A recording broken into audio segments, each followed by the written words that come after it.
ठाणे महानगरपालिकेच्या आजच्या पहिल्या सभेत शिवसेना आणि भारतीय जनता पार्टी एकमेकांच्या समोर उभं ठाकल्याचं चित्र आज बघायला मिळालं।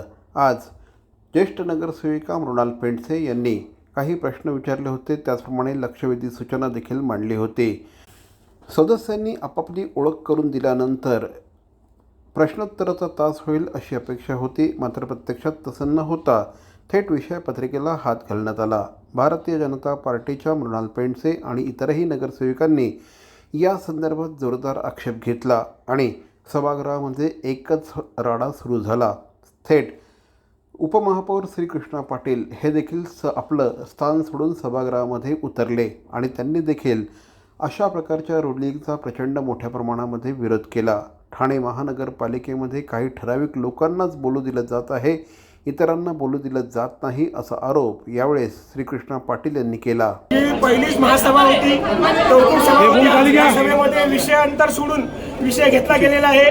ज्येष्ठ सदस्याच्या नावाखाली वेगळे विषय घ्यायला देणं आणि एका सदस्याला बोलायला देणं आणि बाकीच्या सदस्यांनी जी लक्षवेधी मांडलेली आहे, कोणी प्रश्न उत्तरे मांडलेले आहेत त्यांना न बोलून देणं आणि डायरेक्ट विषय पत्रिका वाचून दाखवून मंजूर करणे, याला आमचा जाहीर विरोध आहे। भविष्यात भारतीय जनता पार्टी म्हणून पारदर्शक कारभार हे आमचं घोषवाक्य आहे, त्या हिशोबाने चालणार आणि हे जे ठराव केलेले आहेत ह्या ठरावाला आमचा भारतीय जनता पार्टी म्हणून विरोध असणार आणि सन्माननीय मुख्यमंत्री देवेंद्र फडणवीस साहेबांकडे पाठपुरावा करून ह्याचा निषेध आम्ही नोंदवणार आहोत। जवळपास 4 वर्ष ठाणे महानगरपालिकेवर प्रशासकाचं राज्य होतं। या कालावधीमध्ये ठाणे महानगरपालिकेमध्ये किती निधी आला असा सवाल मृणाल पेंडसे यांनी विचारला होता, मात्र या प्रश्नाला थेट बगल देण्यात आली आणि विषयपत्रिका सुरू करण्यात आली। विषयपत्रिकेवर जे विषय होते मंजूर करून अवघ्या काही मिनिटांमध्ये महानगरपालिकेची सर्वसाधारण सभा गुंडाळण्यात आली। अशा पद्धतीचं काम चालणार असेल तर याची तक्रार थेट मुख्यमंत्री श्री देवेंद्र फडणवीस यांच्याकडे करू अशी भूमिका यावेळेस मृणाल पेंडसे आणि त्यांच्या साथीच्या नगरसेवकांनी घेतली।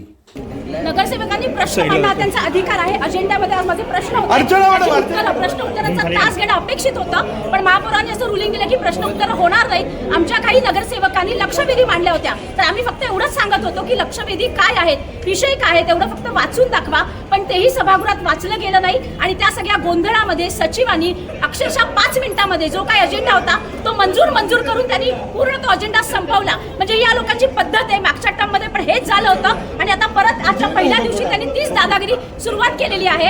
जरी आम्ही महायुतीमध्ये असलो, सत्तेमध्ये असलो, तरी या लोकांची ही दादागिरी आम्ही खपवून घेणार नाही। नगरसेवकांचा जो अधिकार आहे प्रश्न उत्तर, आम्ही प्रश्न विचारणार आणि अधिकाऱ्याला आणि प्रशासनाला आम्हाला उत्तर द्यावं लागेल। एक प्रकारे पहिल्याच दिवशी ठाणे महानगरपालिकेमध्ये आता भारतीय जनता पार्टी आणि शिवसेना एकमेकांच्या समोर उभी ठाकल्याचं चित्र बघायला मिळतं आहे।